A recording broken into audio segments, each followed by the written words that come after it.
दोस्तों अगला प्रश्न आपकी स्क्रीन पे है। प्राचीन भारत में राज्य संरचना का वर्णन करें। अगर हम बात करें पिछले 2 साल की, तो वहां पे दोस्तों ये क्वेश्चन आपको 23, 27 में भी देखने को मिलेंगे, 24, 28 में भी दोस्तों आपको देखने को मिलेंगे। इसलिए ये क्वेश्चन को दोस्तों हम लोगों को करना इंपॉर्टेंट नहीं बल्कि मस्ट इंपॉर्टेंट है। इसलिए हम लोग इस क्वेश्चन को पूरा साधारण भाषा में डिस्कस करने की प्रयास करेंगे। देखिए, सबसे पहले आप लोग बाद में आंसर करेंगे सर, पहले हम लोग क्वेश्चनों को समझने के प्रयास करते हैं कि आखिर क्वेश्चन क्या कहना चाह रहा है। देखिए, प्राचीन भारत में राज्य संरचना, जैसे आज हम अपने भारत को कितने राज्यों में बांट चुके हैं, आप ही बताइए। आज हम भारत को मेरे दोस्तों कितने राज्यों में बांट चुके हैं? तो 28 राज्य में, 7 को केंद्र शासित प्रदेश में हम लोग बांट चुके हैं, है या ना। ठीक इसी तरह से प्राचीन भारतीय इतिहास की अगर हम बात करें तो वहां पे मेरे दोस्तों कैसा था हमारा राज्य का संरचना, राज्य का स्वरूप, इसके बारे में दोस्तों हम लोगों को अभी डिस्कस करना है। ठीक है, आइए सर, क्वेश्चन समझ में आ गया तो दोस्तों आंसर तो ऑटोमेटिक दोस्तों आपके सामने दौड़कर बोलेगा मेरे दोस्तों कि मैं आंसर, मैं ही आंसर हूं भाई, मैं ही आंसर हूं। ठीक है, आइए पॉइंट क्या कहता है भाई, पहले हम लोग भूमिका देख लेते हैं कि प्राचीन भारत में राज्य संरचना, स्टेट का स्ट्रक्चर एक संगठित और विकसित प्रणाली थी जिसका उद्देश्य समाज में व्यवस्था बनाए रखना, सुरक्षा प्रदान करना और आर्थिक सामाजिक विकास करना था। देखिए मेरे दोस्तों, मैं आपको एग्जांपल देना चाहूंगा, उस एग्जांपल के माध्यम से शायद आप लोग समझ जाएंगे। जैसे कोई भी दोस्तों हमारे घर में, मान के चलिए मेरा तबस्सुम का पूरा बेहतरीन तरीके से झगड़ा हो गया। ठीक है, मान के चलिए मेरा तबस्सुम का बहुत खतरनाक झगड़ा हो गया, तबस्सुम जाकर के क्या कर दिया, केस कर दिया मेरे नाम पे कि फलना आदमी ने मेरे साथ ऐसा किया है, मेरे घर में चोरी किया था, फलना ढकना कुछ भी हो। ठीक है, आप दोस्तों ये प्रक्रिया जब हमारा ये प्रक्रिया जब थाना वाले मेरे दोस्तों डिस्ट्रिक्ट कोर्ट में भेजते हैं, जब डिस्ट्रिक्ट कोर्ट में जब सॉल्व नहीं होता है तो ये चला जाता है कहां पे, हाई कोर्ट में। जब हाई कोर्ट में भी दोस्तों सॉल्व नहीं होती है तो ये चला जाता है सुप्रीम कोर्ट में। आज जब सुप्रीम कोर्ट में भी सॉल्व नहीं होता, हमारा राष्ट्रपति के पास आती है और राष्ट्रपति के पास हमारा अंतिम निर्णय होता है। वो जो भी डिसीजन दे वही डिसीजन हमारा चलेगी। ठीक इसी तरह से दोस्तों प्राचीन भारत के इतिहास की अगर हम बात करें तो हमारा प्राचीन भारतीय इतिहास में राज्य को एक तरह का देखा जाए तो दोस्तों भगवान माना जाता था, क्योंकि राज्य जो डिसीजन ले लेते थे, राज्य जो डिसीजन दे देते थे, वही डिसीजन दोस्तों सभी लोगों को मानना पड़ता था। इसलिए वो हमारा प्राचीन भारतीय राज्य की संरचना का स्ट्रक्चर दोस्तों बहुत ही अलग था। आज के दौर की अगर हम बात करें उससे कई गुना बेटर था दोस्तों हमारा पहले का राज्य। ठीक है, आइए अब आप लोगों के सामने मेरे दोस्तों गौर कीजिएगा, फिर से मैं रिपीट कर रहा हूं कि प्राचीन भारत में राज्य संरचना का एक संगठित और विकसित प्रणाली थी। विकसित है ना भाई, जैसे हम बोलते हैं ना कि झारखंड में देखो कोयला मिल रहा है, कोडरमा से अभ्रक मिल रहा है, झारखंड बहुत विकसित है, बोलते हैं नहीं, झारखंड क्या भाई, झारखंड बहुत विकसित है। हम लोग आमतौर पर बोलते हैं ना, आप कहेंगे सर बिल्कुल हाँ, तो वही आपसे यहाँ पे कह रहा है दोस्तों कि जब हमारे झारखंड में कोयला अभ्रक का भंडार है तो हमारे झारखंड विकसित कहलाता है। ठीक इसी तरह से उस जमाने में भी दोस्तों जहां जहां पे जिस जिस इलाके में जिस जिस वस्तु का उत्पादन होता था उसे विकसित कहा जाता था। ठीक है, प्राचीन भारतीय इतिहास में तो प्राचीन भारतीय विकसित प्रणाली थी जिसका उद्देश्य राज्य में समाज व्यवस्था बनाए रखना, और जिसका उद्देश्य था दोस्तों समाज व्यवस्था को बनाए रखना, समाज को बनाए रखना। और आज हम और आप समाज के नाम पे ऐसा बढ़ चुके हैं मेरे दोस्तों कि हम अपने घर के बगल में जो आदमी है उससे भी बात नहीं करते हैं, है ना भाई। लोग तो दूर की बात, सोचो मेरे दोस्तों हमें नेता लोगों ने किस प्रकार बांट के रखा है, नेता ने किस प्रकार बांट के रखा है, और नेता ने हिंदू मुस्लिम को लड़ा के किस प्रकार वो रोटी को सेक रहा है। हिंदू मुस्लिम को लड़ा के नेता लोग कैसे दोस्तों अपने बेटा बेटी को foreign country America, Britain, London में पढ़ा रहे हैं, और हम जैसे इंसान आपस में लड़ के हम अपने बच्चों को एक प्राइवेट स्कूल में नहीं पढ़ा पा रहे। हम जैसे अनपढ़ इंसान तो उस धरती पर कोई नहीं। खैर आइए, ये आपका टॉपिक नहीं था, मेरा टॉपिक था दोस्तों ये क्या था मेरे दोस्तों कि जिसका उद्देश्य, राज्य का उद्देश्य था समाज व्यवस्था बनाए रखना, समाज को एक अच्छा रूप देना है कि मेरे दोस्तों कोई भी चीजों की कमी ना हो, कोई भी दोस्तों यहां पे झगड़ा ना हो, कोई भी व्यवस्था कमजोर ना हो, ऐसा दोस्तों रूप देना था। ठीक है, आगे देखिएगा, कहता था कि सुरक्षा प्रदान करना और सुरक्षा भी प्रदान करना। जैसे आपके राज्य में, आपके इलाके में कोई चोर डकैती हुआ तो रातों रात दोस्तों इस पर क्या होगा, कार्रवाई होगी। या आपके इलाके में दोस्तों कोई दुर्घटना घटी, उस पर तुरंत क्या होगा भाई, कार्रवाई होगी। तो वही यहाँ पे कहा जा रहा है कि सुरक्षा प्रदान करना और आर्थिक सामाजिक विकास करना, और आर्थिक का भी विकास करना। लोग रोजगार कैसे बनाएगा, लोग रोजगार कैसे प्राप्त करेगा, लोग अपने परिवार का भरण पोषण कैसे करेगा, यह भी राज्य की जिम्मेदारी थी। और आज जब से मैया समान इले न बहिन तखन से कहा है एगो मर्द अगर कामो नहीं करतो ना तो कोना व्यापार नहीं हो। आज कहा हो हमनी के माई बहन कि अगर हमनी के पास अगर हमार मरदवा कामो नहीं करतो ना, हमार बेटा बेटी अगर कामो नहीं करतो ना, कोनो दिक्कत ना हो, हम तो पाबो ही 5,000 टका महीना। हाँ, हम अब जरूरत ना हो। सोच मेरी बहन और मेरी माँ, आपकी मानसिकता 5,000 में बिक चुकी है।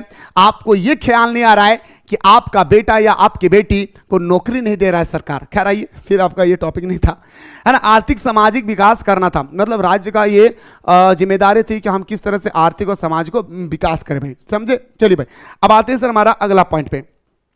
अभी मैं सिर्फ आपसे भूमिका बता रहा हूं भाई, ठीक है ना। प्राचीन भारत में राज्य संरचना का विकास एक लंबी और कार्मिक का मतलब सीक्वेंस, कार्मिक का मतलब क्या होता है दोस्तों, हमारा सीक्वेंस। सीक्वेंस का मतलब 1 के बाद 2, 2 के बाद 3, 3 के बाद 4, 4 के बाद 5, इससे हम लोग बोलते हैं क्या, सीक्वेंस, ठीक है। तो वही कह रहा है दोस्तों कि राज्य में जो कुछ भी बनाया जाता था ना भाई, एक सीक्वेंस होता था, उसी सीक्वेंस में ही हमारा राज्य का स्ट्रक्चर का निर्माण होती थी, ठीक है। आइए बात करते हैं सर। तो वही कह रहे हैं कि प्राचीन भारत में राज्य संरचना का विकास एक लंबी और कार्मिक प्रक्रिया थी। यह ऋग्वेद काल के कबीलाई ढांचे से शुरू होकर मौर्य काल के एक विशाल केंद्रीकृत साम्राज्य का विकसित करता है। और जो हमारा राज्य का स्ट्रक्चर है ना भाई, हमारा राज्य का जो संरचना है, ये हमारा ऋग्वैदिक काल में शुरू हुआ था और दोस्तों ये हमारा मौर्य काल तक चला था भाई। कहां तक, तो बोलेंगे सर ये हमारा मौर्य काल तक चला था। उसके बाद ये आया, ये वंश आया, लड़ाई झगड़ा किया और राज्य को दोस्तों नस्त नाबूद करके रख दिया। हमें जहां तक लगता है ना भाई कि अशोक जब हमारा कलिंग युद्ध करवाया, अशोक ने कलिंग युद्ध के बाद जब अशोक ने दोस्तों अपने इलाके का मतलब अपने प्रजा के नैतिक उत्थान के लिए जब काम किए, जब अशोक इस दुनिया से चले गए ना भाई, उसके बाद हमें नहीं लग रहा कि कोई इतिहास में कोई ऐसा सम्राट था जो सही तरीके से काम कर पाए समुद्रगुप्त के बाद, ठीक है। खैर आइए मेरे दोस्तों, मैं आपको बताना चाहूंगा, गौर कीजिएगा कि हमारा जो राज्य की संरचना है, यह राज्य की संरचना दोस्तों ऋग्वेद काल से शुरू हुआ था और ये हमारा मौर्य काल तक चला था। समझ गए। बीएसके कॉलेज मैथन आपका सेंटर दिया है, कौन सा कॉलेज से हैं आप, समझ गए भाई। चलिए सर, अब आते हैं सर अगला पॉइंट पे। पहला पॉइंट की आप लोग बात करते भाई, गौर कीजिएगा भाई। अब आपके सामने आते हैं दोस्तों पहला पॉइंट। देखिए दोस्तों, राज्य का पहला पॉइंट क्या था। एक एक पॉइंट को मेरे दोस्तों अगर समझ गए ना भाई, यकीन माने मेरे दोस्तों, आप आसानी से लिख सकते हैं भाई, आप आसानी से लिख सकते हैं। आपको रट्टा भी नहीं लगाना होगा, ना कहीं और बुक देखना होगा, आप एक ही बार में दोस्तों समझ सकते हैं भाई, ठीक है। गौर कीजिएगा, सप्ताहिक सिद्धांत in the 7 organs of state क्या कहता है भाई कि कौटिल्य चाणक्य ने अर्थशास्त्र में राज्य की तुलना मानव शरीर से की है और इसके 7 अनिवार्य अंग हैं। अरे बाप रे बाप, हमारा कौटिल्य का पुस्तक उठाइए बाप। ए दादा हमने कि अगर पढ़ल सीखबो ना भाई राज्य के बारे में, अगर तू जानल सका ही ना कि राज्य का क्या इंपॉर्टेंट है। जैसे एक मनुष्य के बॉडी में विभिन्न प्रकार के दोस्तों पार्ट होती है और ये सारे पार्ट मनुष्य के बॉडी के लिए अनिवार्य है। यानी एक हाथ अगर मेरा नहीं है तो आप सोचिए मेरा बॉडी कैसे दिखेगी, एक कान अगर मेरा नहीं है तो आप सोचिए मेरा बॉडी कैसे दिखेगी। ठीक इसी तरह से क्या रहा है कि प्राचीन भारत के काल में अगर राज्य के स्ट्रक्चर की बात करें तो राज्य का भी 7 को अंग होता था भाई, एक नहीं भाई, राज्य को चलाने के लिए 7 अंग होती थी भाई। कितना? 7 अंग होता था भाई। कितना सर? याद रखिएगा 7 अंग होती थी, जिसमें से पहला अंग होता था हमारा स्वामी। स्वामी मतलब राजा। अब हमारा जैसे राज्य को चला रहा कौन भाई? मुस्कुराकर बोलिए। हमारा राज्य को चला रहा है दोस्तों हमारा मुख्यमंत्री। उस समय तो कोई मुख्यमंत्री नहीं था, उस समय होते थे राजा, और राजा ही दोस्तों उस देश को चलाते थे, मतलब अपने प्रजा को चलाते थे, अपने राज्य को चलाते थे, अपने प्रजा को उत्थान करते थे। समझिए बातों को, समझिए मेरे बात को। तो स्वामी राजा, राज्य का सिर जिसके पास सर्वोच्च शक्ति होती थी। अब दोस्तों राजा का मतलब क्या? मैं अपने इलाके का राजा हूं, मान के चलिए। इसका मतलब यह है कि हमारे इलाके में मेरे से बेहतर कोई नहीं है। राजा का मतलब क्या? आपको राजा बनाए। जैसे मैं बोलता हूं भाई, जब नया नया हम लोगों का स्टार्ट होती है स्टोरी, समझ जा भाई किस स्टोरी की मैं बात कर रहा हूं, तब बोलते हैं ना तेरे लिए मैं चांद सितारे तोड़कर ला दूंगा, जबकि औकात नहीं एक आम के पेड़ में तोड़ के एक आम ला दूं उनके लिए, ठीक है। लेकिन हम वादा कर लेते कि मैं तेरे लिए चांद सितारे तोड़कर लाऊंगा। इसका मतलब क्या? मैं उनके लिए बहुत खास हूं। अब लड़की को समझ में आ जाना चाहिए कि वो लड़का मेरे लिए सबसे खास है। यानी वो अपने माँ बाप को नहीं कहा कि माँ तू कहेगी ना तो तेरे लिए मैं चांद सितारे तोड़ कर ला दूंगा, वो तो नहीं कहा। इसका मतलब लड़कियों को समझना चाहिए कि कोई अगर इंपॉर्टेंट है तो मेरे लिए वो लड़का है। है ना भाई। तो वही कह रहा है कि राज्य का अगर कोई इंपॉर्टेंट होती थी ना दोस्तों, वो राज्य का अगर कोई इंपॉर्टेंट होता था तो वो होता था हमारा राजा। राजा के बाद कोई और नहीं था। समझ गए पहला पॉइंट। ये हमारा राज्य का 7 अंग होती है, जिनमें से एक अंग मैंने आप लोगों को बताया। अब दूसरा अंग आते सर हमारा मंत्री। अब राजा के नीचे दोस्तों हमारा मंत्री होती है, जैसे मुख्यमंत्री के नीचे स्वास्थ्य मंत्री, केंद्र मंत्री, शिक्षा मंत्री, गृह मंत्री, कृषि मंत्री। जो मंत्री होता था भाई, वो उस मंत्री के बारे में आपसे कह रहा है भाई, उस मंत्री के बारे में आपसे कह रहा है, गौर कीजिएगा। तो मंत्री राज्य की आंखें, जो प्रशासन और परामर्श का कार्य करते थे। अब राजा कुछ नहीं कर पाए, राजा को डिसीजन चाहिए। राजा को कौन अपने वाइफ डिसीजन देंगे? नहीं ना मेरे दोस्त, राजा को डिसीजन देते थे। राजा अपना डिसीजन लेते थे किससे? मंत्री से। जितने सारे मंत्री होते थे, स्वास्थ्य मंत्री, कृषि मंत्री, भूकंप मंत्री, जितने सारे मंत्री होते थे, सारे मंत्री से दोस्तों वो क्या लेते थे भाई? डिसीजन लेते थे। और जो डिसीजन मंत्री लोग देते थे, राजा उसको मानते थे। समझ रहे मेरे बातों को? चलिए अब आते से जनपद। अब क्लास 12 थोड़ा याद कीजिए, मैंने 2 चीज कहा था आप लोगों को। एक आपको मैंने पढ़ाया था जनपद, एक मैंने आप लोगों को पढ़ाया था महाजनपद। जनपद जिसे आज हम और आप जिला कह रहे हैं। मैं धनबाद जिला का हूं, मैं बोकारो का हूं, मैं गिरिडीह का हूं, मैं रांची का हूं, बोलते या नहीं? तो उस जमाने में दोस्तों जिला को जनपद कहा जाता था। गौर कीजिएगा, उस जमाने में प्राचीन काल में जिला को जनपद कहा जाता था, ठीक है। और राज्य को महाजनपद। जैसे हम बोलते हैं ना, मैं झारखंड का हूं, मैं बिहार का हूं, मैं उड़ीसा का हूं, मैं लखनऊ का हूं, सॉरी मतलब उत्तर प्रदेश का हूं, तो ये हमारा महाजनपद कहलाता था, ठीक है। इसीलिए दोस्तों आपको पता होगा कि हमारा 16 महाजनपद है। इन 16 महाजनपद में सबसे शक्तिशाली महाजनपद अगर कोई था तो मगध महाजनपद। खैर आइए टॉपिक पे। तो जनपद क्षेत्र और जनसंख्या। जनपद का मतलब इतना बड़ा इलाके में मेरे मान के चलिए राजा बैठा हुआ है, तो उनका इलाका जनपद कहलाता था। राज्य की जंघाएं, जंघाएं मतलब ये पार्ट दोस्तों, ठीक है, जिसमें भूमि, वहां रहने वाले लोग शामिल थे भाई। अब हमारा घर यहाँ पे है, मेरे बात को सुनिए, मेरा घर यहाँ पे है, मेरा जमीन यहाँ पे है, मैं मालिक इसका खुद हूँ। बस मैं फसल का उत्पादन जब करूंगा तो सरकार मुझसे टैक्स लेगी, सरकार नहीं राजा मुझसे टैक्स लेगी, ठीक है भाई। समझ गए भाई? पॉइंट को क्लियर हो रही है ना भाई? अरे भाई उम्मीद करूं ना मेरे रसगुल्ला कि आप सभी को बहुत ही प्यारा तरीके से समझ में आ रहा। कहीं कोई दिक्कत, कहीं कोई तकलीफ है तो बता दीजिए। आगे बढ़े भाई, चलिए अब आते हैं सर हमारा किला, जिसे हम लोग बोलते थे भाई क्या? दुर्ग बोलते थे। प्राचीन काल में उसे दुर्ग कहा जाता था, लेकिन आज हम लोग किला बोल रहे हैं भाई। क्या बोल रहे हैं सर? आज हम लोग किला बोल रहे हैं भाई। क्या बोल रहे हैं सर? किला बोल रहे हैं। तो राज्य की भुजाएं, राज्य की भुजाएं जो सुरक्षा का प्रतीक थी, बिल्कुल भाई। अब हमारा इलाका, गौर कीजिएगा, ये हमारा घर है मान के चलिए, और इस घर के अगल बगल में मेरे 4 दीवारी का घर है। चारों दीवारी के बगल में दोस्तों मैंने क्या दिया? बेड़ा लगा दिया, है ना भाई? बेड़ा लगा दिया, पूरा ऊंचा करके बेड़ा लगा दिया, ठीक है। तो आपको लगता है मेरे दोस्तों कि मेरे घर में चोर घुसेगा? नहीं घुसेगा। जब हमारे घर में बेड़ा लगा देंगे भाई, बेड़ा मतलब समझ रहे भाई, हम लोग देहाती भाषा में झांटी बोलते हैं, झांटी छोटा होता है लेकिन बेड़ा ऊपर में बोल रहा हूं। तो बेड़ा लगा देंगे, जब दोस्तों बेड़ा लगा देंगे तो कोई बंदा का औकात नहीं होगा कि मेरे घर में चोरी कर ले। समझ गए मेरे भाई? तो वही कह रहे हैं यहां पे कि दुर्ग को सुरक्षा प्रदान, सॉरी अपने राज्य को सुरक्षा बनाए रखने के लिए, अपने राज्य को सुरक्षा प्रदान करने के लिए राजा क्या करते थे दोस्तों? दुर्ग लगाते थे, यानी किला बना देते थे, जिससे कोई आक्रमण भी नहीं कर पाते थे। समझ रहे ना भाई? चलिए अगला पॉइंट, कोष जिसे खजाना बोलते थे। राज्य का मुख्य मुख जो सेना और प्रशासन के संचालन के लिए आवश्यक है भाई। आप कहता है दोस्तों राज्य में, अब मेरे भाई आप ही बताइए, राज्य को चलाने के लिए तो हमें चाहिए भाई सेना, क्योंकि बिना सेना का आप राज्य को चला ही नहीं सकते। देखिएगा इधर से धर धर धर धर धर गोली मार रहा है और अब हाँ मा इस तरह करते रहिएगा, मारते रहे तब तो मर गया आप। इसीलिए दोस्तों राजा उस जमाने में दोस्तों, राजा जो है ना, अपने आप को शक्तिशाली बनाने से पहले वो कहते थे कि मैं शक्तिशाली तब बनूंगा जब हमारा सेना मजबूत होगी। इसलिए वो लोग क्या करते थे? सेना पर ज्यादा खर्च करते थे। वो लोग क्या करते थे मेरे भाई? सेना पर ज्यादा खर्च करते थे। वो लोग क्या करते थे मेरे भाई? तो बोलेंगे सर सेना पर ज्यादा खर्च क्या करते थे? कौन? राजा, प्राचीन राज्य में। आगे देखिए, दंड, सेना। सेना राज्य का मस्तिष्क या बल जो कानूनी व्यवस्था बनाए रखने के लिए था। अब कोई चोरी करेगी, पुलिस जाएगा मार के चलाएगा, कुछ भी करेगा, कोई छेड़खानी किया, पुलिस जाएगा मार के चलाएगा। तो मतलब एक कानूनी व्यवस्था को बनाए रखने के लिए दोस्तों हमारा एक दंड होता था भाई, नहीं। आप एक बात बताइए, मान के चलिए कि आप किसी घर में चोरी कर लिए, सरकार आपको, सॉरी पुलिस वाला आए आपको कहे अरे भाई कहाँ चोरी किया, नहीं करना चाहिए, फिर सब चले जाएंगे। लेकिन अगर उसी समय आपका हाथ काट देगी ना भाई, जैसे आप चोरी किया, अगर आपका हाथ काट देगी ना, तो हाथ काटते ही आपको पता चलेगा, आपको देखकर पता चलेगा और सारे लोगों को, अरे बाप रे बाप, ना चोरी करबो रे बहन, हाथ काट दो हो रे भाई, हम चोरी नहीं करबो, हम चोरी नहीं करेंगे, है ना भाई।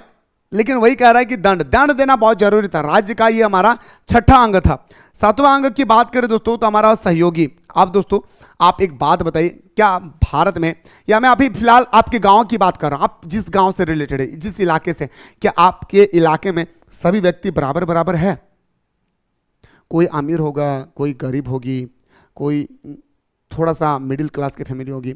तो दोस्तों जो बहुत गरीब है उसको तो हमें मदद करने का लाजमी बनता है कि हम उनको मदद करें। राज्य ऐसा ही करता था दोस्तों कि उनको कुछ मदद क्या करता था, गौर कीजिएगा। मित्र सहयोगी, राज्य के कान, राज्य का कान जो अंतर्राष्ट्रीय संबंधों में सहायक होते थे। मित्र मतलब क्या, सहयोगी। राज्य के, अगर मान के चलिए हमारा झारखंड राज्य गरीब है भाई, हमारा झारखंड राज्य क्या भाई, गरीब है, तो हमारे बिहार से हमें मदद करेंगे, कोई पश्चिम बंगाल से आकर मदद करेंगे। मतलब मेरा मित्र जो होंगे, जैसे भारत का मित्र राष्ट्र कौन है भाई, जैसे बांग्लादेश, जैसे चीन हो गया, भूटान हो गई, नेपाल हो गया, श्रीलंका हो गया, पाकिस्तान हो गई, ये सब क्या होगा दोस्तों, हमारा हमारा मित्र देश है। तो वही कह रहा है कि दोस्तों जब एक राज्य को जब दोस्तों किसी भी चीज़ में ज़रूरत पड़ती थी तो अन्य राज्य दोस्तों उसको क्या करते थे, मदद करते थे। क्या करते थे मेरे भाई, तो मदद क्या करते थे। समझ गए मेरे बातों को। मुझे उम्मीद है मेरे दोस्तों कि आप सभी को बहुत ही प्यारे तरीके से समझ में आ गया होगा।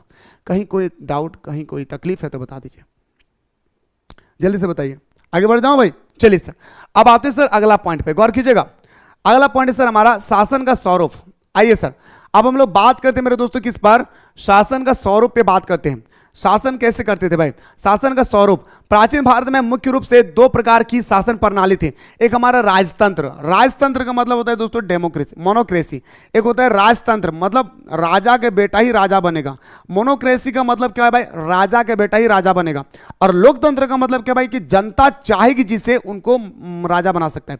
जैसे हम लोग सब पूरे देशवासियों ने, हम लोगों ने चाहा कि प्रधानमंत्री किसको बनना चाहिए, मोदी को बनना चाहिए, चल भाई सब कोई वोट दे दो। तो मेरे दोस्तों उस समय प्राचीन राज्य काल में, अब प्राचीन इतिहास के राज्य व्यवस्था की अगर हम बात करें तो वहां पे राजतंत्र था, लोकतंत्र नहीं। राजतंत्र का मतलब मैं फिर से बता रहा हूं कि राजा का बेटा राजा बनेगा, ठीक है।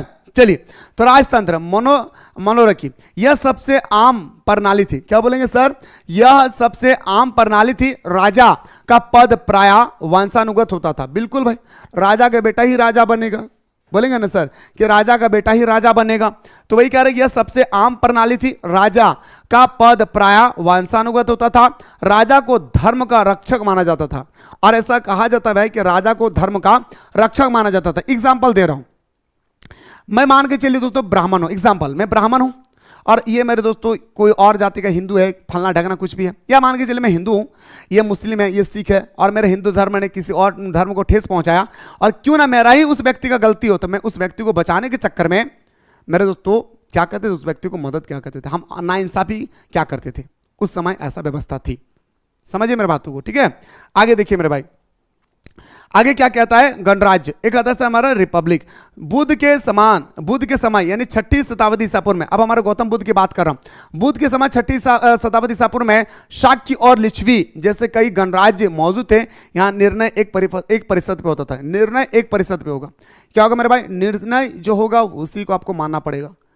जो निर्णय हो चुका है, जो डिसीजन हो गई है, उसी डिसीजन को आपको मानना होगा। समझ गए भाई, समझ गए मेरे भाई। कहीं कोई दिक्कत, कहीं कोई तकलीफ, हमें जहां तक लगता है कि दोस्तों नहीं होना चाहिए। अब अगला पॉइंट पे आते सर, राज्य की उत्पत्ति, है ना भाई। राज्य की उत्पत्ति, प्राचीन ग्रंथ के अनुसार राज्य की उत्पत्ति के दो मुख्य सिद्धांत था। एक हमारा देवी सिद्धांत, जो हमारा मनुस्मृति, जो आप लोगों ने मनुस्मृति पढ़ा, जो हमारा संस्कृत भाषा में लिखा है मनुस्मृति, तो देवी सिद्धांत। एक आता है सर हमारा सामाजिक समझौता, सिद्धांत, एक होता है हमारे सामाजिक समझौता, एक होता है हमारे दैवीय सिद्धांत। मनुस्मृति के अनुसार जब समाज में अराजकता फैल जाती थी, अराजकता का मतलब दोस्तों जैसे झगड़ा वगैरह हो जाती थी, उसके बारे में बोल रहे हैं। तो मनुस्मृति के अनुसार जब समाज में अराजकता फैल जाती थी तब ईश्वर की व्यवस्था बनाए रखने के लिए राजा की सृष्टि होती थी। जैसे मेरे दोस्तों एक बार मैं आपको बताना चाहूंगा, जैसे मेरा और किरण का भी झगड़ा हो जाए, ठीक है, मेरा और किरण का झगड़ा हो जाए इस कारण से कि मान के चलिए किरण के जेब से मैंने पैसा चुराया, ठीक है। जब हमारे मीटिंग होगी समाज के सामने तो हमसे पूछा जाएगा क्या आप चोरी किए हैं, तो मैं कहूंगा बिल्कुल मैं चोरी नहीं किया हूं। किरण से पूछा जाएगा क्या सच में आपका पैसा सर ने चोरी किया है, किरण कहेंगे हाँ हाँ बिल्कुल चोरी किया है, उस सर चोर था, चोर मेरा पॉकेट से लिया, मैं अपने आंखों से देखा, बोलेंगे। मेरे दोस्तों उसी बीच में हम बोलेंगे नहीं किए, तो दोस्तों समाज कहेंगे ठीक है भाई आप किए हैं या नहीं, दोनों आइए, दोनों गीता पर हाथ रखिए और बोलिए, अगर आपने नहीं लिया है तो बोलिए कि मैं गीता पर हाथ रख के कहता मैं नहीं लिया हूं, और अगर लिया है तो बोलिए किरण कि मैं गीता पर हाथ रख के कहता हूं सर कि मैं देखा हूं कि यही बंदा लिया है। तो उस समय ऐसा भी डिसीजन होता था, उस समय ऐसा भी डिसीजन होता था। समझ गए बातों को?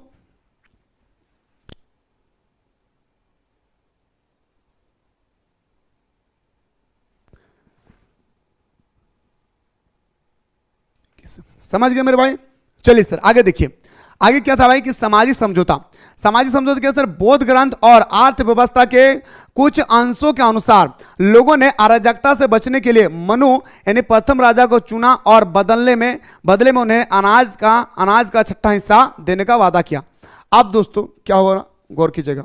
अब क्या हुआ कि कोई राजा थे, राजा ने कहा ठीक है भाई मैं आपका सपोर्ट करूंगा, आपका सपोर्ट में करूंगा। बोले कैसे? बोले तुम्हारा छठा हिस्सा जो 6 किलो अनाज होगी उनमें से 1 किलो तुम रख लेना, 5 किलो मेरा दे देना। लोग मजबूरी में दे देते थे, लेकिन क्या करते थे मेरे भाई? मजबूरी में दे देते थे। समझिए मेरे बातों को, ठीक है। अगला पॉइंट पे आते सर। अगला सर प्रशासनिक और न्याय व्यवस्था। प्रशासनिक व्यवस्था कैसी थी भाई? तो प्रशासनिक व्यवस्था की अगर हम बात करें, प्रशासनिक व्यवस्था, ठीक है, तो प्रशासन विकेंद्रीकृत था, साम्राज्य को प्रांतों विशेष जिला और अंततः ग्रामों में बांटा गया था। अब जैसे हमारा भारत राज्य, जिला, प्रखंड, फिर हमारा गांव आती है, नहीं प्रखंड के बाद पंचायत, पंचायत के बाद हमारा गांव आती है। समझे मेरे बातों को? ठीक इसी तरह से दोस्तों बातें कर रही है ये प्रशासनिक व्यवस्था। प्रशासन विकेंद्रीकृत था, साम्राज्यों को प्रांतों विषय जिला और अंतः ग्रामीण में बांटा गया था। ग्रामीण प्रशासन की सबसे छोटी इकाई का प्रमुख होता था, और ग्रामीण सबसे छोटा होता था, ग्रामीण से बढ़कर कोई नहीं था। आज भी हमारा ग्रामीण से बढ़कर कोई और नहीं भाई, आज भी हमारा ग्रामीण से बढ़कर कोई और नहीं है भाई, ठीक है। आगे देखिए न्याय व्यवस्था क्या था? राजा न्याय का अंतिम स्रोत है। राजा, आज हम जैसे कहते हैं कि सुप्रीम कोर्ट जो डिसीजन दे दिया वो हमारा अंतिम डिसीजन है। इसी तरह से प्राचीन भारतीय इतिहास को जब आप उठाएंगे तो राजा जो डिसीजन दे देते थे वही डिसीजन को दोस्तों आम जनता को मानना पड़ता था। ना राजा सही डिसीजन दे, राजा गलत डिसीजन दे, इससे कोई लेना देना नहीं है। बस राजा अगर कोई अंतिम डिसीजन दिया है तो यह डिसीजन मानना होगा। समझ गए? अब आते सर हमारा न्याय प्रणाली। अब आते सर हमारा न्याय प्रणाली धर्म पर आधारित थी। नगरों में धर्मस्थी यानी दीवानी और कटक शोध यानी फौजदारी न्यायालय होते थे। एक था हमारा दोस्तों दीवानी, एक था हमारा फौजदारी, यानी एक हमारा मारपीट का अलग था और एक हमारा जमीन जायदाद का अलग कानून थी भाई। आज भी हमारा है, एक दीवानी एक फौजदारी है भाई, ठीक है। मनुस्मृति ने दंड को समाज के नैतिक पतन को रोकने का वाला उपकरण माना। और दोस्तों हमारा मनुस्मृति कहता है कि अगर कोई व्यक्ति को दंड दे रही है तो उसे रोकने का भी उपाय उन्होंने ढूंढने का प्रयास किया था दोस्तों मनुस्मृति के अकॉर्डिंग। बताइए यहां तक समझ में आ गया भाई? मुझे तो लग रहा है कि आप लोगों का सब ऊपर से उड़ रहा है भाई, सब ऊपर से उड़ रहा है। हमें जहां तक लग रहा है कि आप सभी को सारा चीज ऊपर से उड़ने का शुरुआत हो गई भाई, है ना। चलिए भाई अगला पॉइंट पे बात करते हैं सर। अगला पॉइंट है दोस्तों कर, टैक्स। अब एक बात बताए, प्राचीन काल में प्रसिद्ध था दोस्तों हमारा टैक्स। अभी मैं वही कह रहा ना भाई, 1/6 भाई, 1/6। अभी मैंने आप लोगों को कहा 1/6, मैंने कहा या नहीं? आप कहेंगे सर बिल्कुल आपने कहा कि 1/6। गौर कीजिएगा, प्राचीन भारत में कर व्यवस्था न्याय संगत थी। कौटिल्य के अनुसार कर उतना ही लेना चाहिए जितना मधुमक्खी फूलों से रस लेती थी, बिना फूल को नुकसान पहुंचाए। आप कितना कौटिल्य का जब आप पुस्तक पढ़ेंगे तो दोस्तों उस पुस्तक में लिखा है कि राजा को आम जनता से उतना ही टैक्स लेना चाहिए। जैसे एक मधुमक्खी फूल के ऊपर बैठती है और मधु को चूस लेती है लेकिन फूल को हानि भी नहीं होता है, ठीक इसी तरह से आम जनता से राजा को उतना ही टैक्स लेना चाहिए था जितना मेरे दोस्तों वो बंदा खुश हो जाते थे। ऐसा नहीं कि पूरा बेहतरीन तरीके से गला को दबोच के करके उसके क्या लेते थे भाई, उससे हम क्या ले ले तो उनका पैसा ले ले। ऐसा व्यवस्था नहीं रहना चाहिए, ये दोस्तों कौटिल्य कहता था। बहुत अच्छा बात कहा उन्होंने भाई। आगे देखिए दोस्तों, पहला भाग कृषि उपज का 1/6 हिस्सा मुख्य कर था भाई, यानी आपका 6 रुपया में 1 रुपया सरकार 5 रुपया सरकार रखती थी और 1 रुपया दोस्तों आम जनता को देते थे। बलि और शुल्क व्यापारी वस्तुओं और धार्मिक उत्साह पर लगाने वाला आंतरिक कर। और दोस्तों कोई अगर बलि दे रहा है, कोई अगर बलि दे रहा है या कोई व्यापार कर रहा है, उसमें भी सरकार को टैक्स देना पड़ता था। सरकार मतलब राजा को टैक्स भुगतना पड़ता था, उसमें राजा को दोस्तों क्या करना पड़ता था, टैक्स भुगतना पड़ता था। ठीक है, आगे देखिए, आपातकालीन कर, इमरजेंसी टैक्स, युद्ध या अकाल के समय प्राण जैसे विशेष पर कर लगाए जाते थे। पता है मेरे भाई, अचानक मान के चलिए कि किसी एक वंश को दूसरे वंश से युद्ध हो गया, एक वंश को दूसरे वंश से युद्ध हो गया। आप दोस्तों इसी युद्ध के दौरान अब राजा ने कहा फालना गांव से इतना व्यक्ति, फालना गांव से इतना व्यक्ति, आप चलो लड़ाई करने। तो लोग दोस्तों युद्ध के दौरान हमारे क्या करते थे पता है, लोग युद्ध के दौरान अपना प्राण को भी त्याग देते थे। अपने क्या करते थे भाई, प्राण को भी त्याग देते थे। क्या करते थे भाई, अपना प्राण को भी दोस्तों त्याग देते थे। समझे मेरे बात को, क्या करते थे भाई, अपना प्राण को भी वो त्याग देते थे। अगला पॉइंट आते हैं जनता के साथ संबंध। राजा कैसे अपने जनता को खुश रखते थे भाई, आइए खुश क्या रखेंगे भाई, रुलाते थे। प्राचीन भारतीय राज्य एक लोक कल्याणकारी राज्य था। कौटिल्य का प्रसिद्ध पुस्तक या सूत्र प्रजा सुखी सुख राज, प्रजा जाने च हितो हितमय, इसका मतलब क्या भाई, ये हमारे संस्कृत भाषा का शब्द है क्योंकि कौटिल्य ने अपना पुस्तक संस्कृत भाषा में लिखा है। तो बोलेंगे सर प्रजा के सुख में ही राजा का सुख है।